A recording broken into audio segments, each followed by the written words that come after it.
Hey everyone, so when John and I first got the chance to check out Nintendo Switch, we were a bit concerned. A good proportion of the games we saw were little more than Wii U ports. There was a sense that we'd kind of seen it all before. But then we got our consoles and suddenly everything became clear. Now, The Legend of Zelda might be a higher performance version of the Wii U game, but hey, I can play it anywhere, anytime, and that's awesome. And then there's the basic concept of a fully portable Mario Kart 8 with a full 1080p mode when docked. Old games just kind of feel new again with the Switch, to the point where ports aren't just catalogue fillers, they become essential purchases.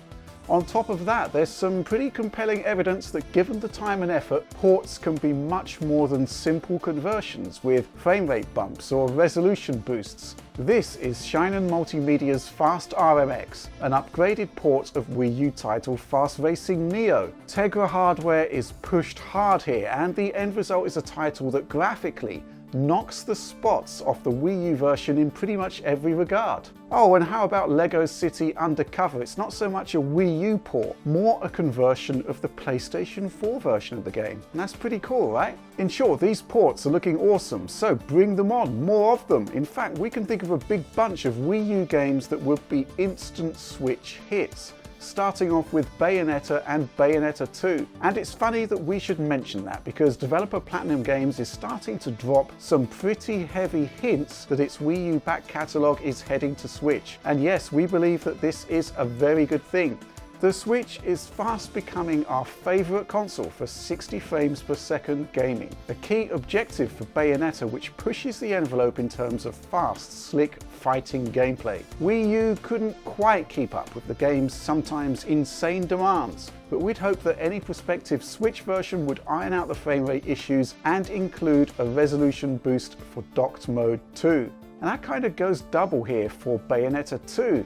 Platinum sort of doubled down on its visual ambitions, pushing the Wii U GPU much harder, making that consistent, locked 60 frames per second a much more elusive target. It's still a great game, but man, a performance boost on Switch would be a huge boon for this title. And yes, bringing it to Nintendo's new console would hopefully get this game in front of more eyeballs. Wii U wasn't a massive seller console-wise, and in turn, Bayonetta was only sampled by a minority of its audience. This is a beautiful game that simply deserves better. The Platinum loveliness doesn't stop there though, as the developer has also teased a prospective port of its other Nintendo exclusive title, the wonderful 101. While Bayonetta 2 was the crowd pleaser for the core gamer, this one is very different. Played from an isometric viewpoint, it's all about defeating enemies, solving puzzles and navigating environments using a bunch of superheroes. It's a complex game owing to its formation and grouping systems. Combine this with its often haphazard performance level, and we have a title that deserves a bit of retooling and access to more GPU horsepower to keep that frame rate locked to 60 frames per second. So we reckon there's a good chance that the Platinum catalogue will return to Switch, and we can only hope that someone, somewhere in Konami, will take a look at any prospective ports there and suggest to the team that they bring Metal Gear Revengeance to the system as well. Again, it's a signature 60 FPS game that could benefit from the Switch's enhanced horsepower. But that really is just the tip of the iceberg. There are a ton of catalogue Nintendo titles that deserve another chance on the Switch. Let's take Donkey Kong Country Tropical Freeze for example. This title is an example of how Nintendo's dedication to incredible art direction creates a kind of timeless artwork style that sort of transcends the technology it's built on. What stands out here are the incredibly interactive levels, the way that they animate, sometimes in time to the music, and how in many cases the level kind of builds in front of you as you play it. And a special shout out must go to the dynamic camera that switches predominantly 2D gameplay into a 3D showcase. It's the kind of game where a bump to higher resolution would add extra polish to an already brilliant title. And yes, it's a locked 60 frames per second, meaning that it not only looks beautiful, it's super smooth too. Now Pikmin 3, that's an interesting one too that deserves a Switch revamp.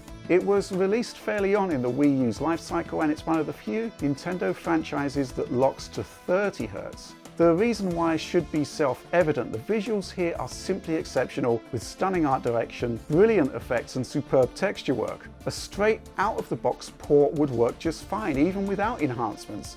Indeed, just the ability to turn this into a pick-up-and-play game with a full sleep mode would be a game changer here. Now, Nintendo is working on Pikmin 4 for Switch right now, but that shouldn't really hold back any potential port for its predecessor.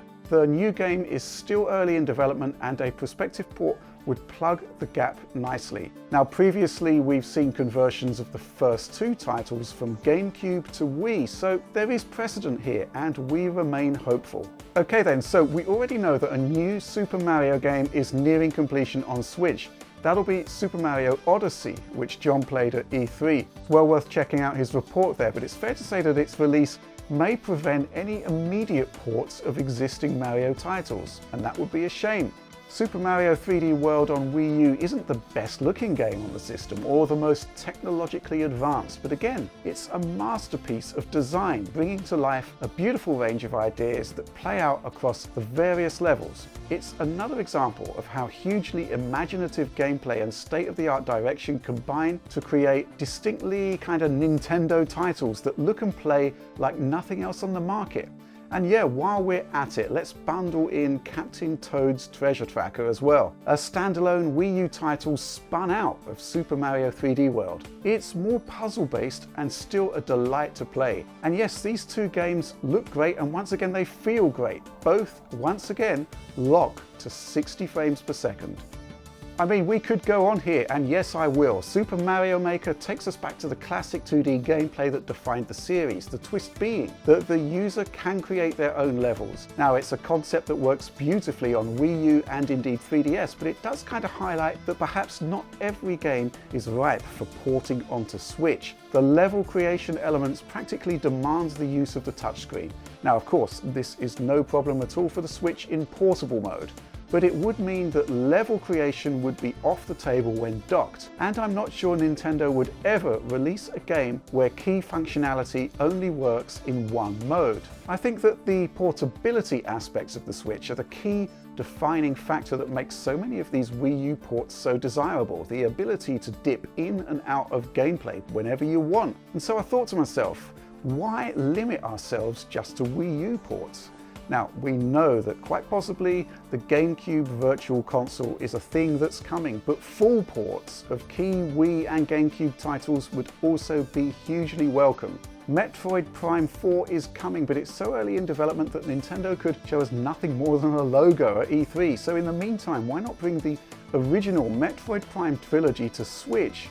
Remastered for higher resolutions, but retaining the signature 60 frames per second gameplay. Yes, Nintendo's dedication to 60 FPS gameplay is such that it even managed to craft a trilogy of stunning first-person shooters at full frame rate. The first one arriving in 2002, years before Infinity Ward handed in the game-changing 60 frames per second Call of Duty 4 on Xbox 360. And let's not forget the Wii's Mario titles, Super Mario Galaxy and its sequel. Now, we've used the Dolphin emulator here to show the games running untouched at 1080p 60 frames per second, a massive upgrade from the 480p originals. This is an entirely feasible target for the dock Switch, and it also demonstrates once again that Nintendo's art direction really is astonishingly good.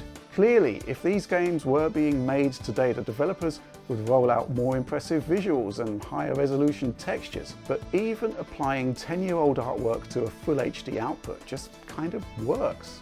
And so that's where I'm going to leave it for now. Yes, obviously we want to see more new original games from Nintendo.